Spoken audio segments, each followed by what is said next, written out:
While having a cup of tea, I contemplated the potential cyclical nature of our reality. Every single day, roughly 150,000 human bodies die. That works out to about 6,000 human bodies dying an hour, and roughly 385,000 babies are born per day.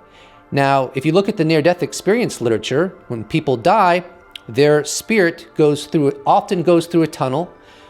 They are welcomed by loved ones, and ultimately they have a life review where they feel exactly how they made everyone around them feel during the span of their life. And on the other side of the coin, since roughly 385,000 babies are being born every single day, they are coming from the realm the dead are going to and coming into this realm.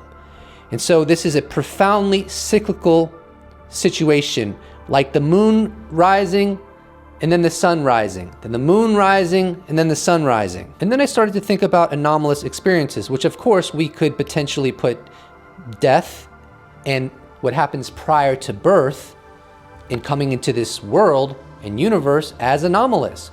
But what about the anomalous experiences that happen in our own domain, such as UAP sightings, such as people being commandeered against their will, having undesirable contact with non-human intelligence, such as psi experiences, such as precognition or telepathy, such as I had when I was 14. At least that's what I remember experiencing.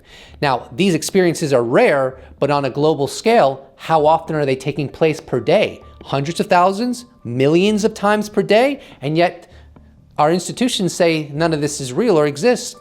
I don't think that's going to ultimately prove to be the truth. So ultimately, I think UAP are evolutionary primers, whether that's their intention or not. And when disclosure ultimately dawns, which I think it will, we will have to look at various claims that we once assumed must be nonsense, because witness testimony and experiential testimony cannot be trusted, but that might prove to be completely false, at least to some extent.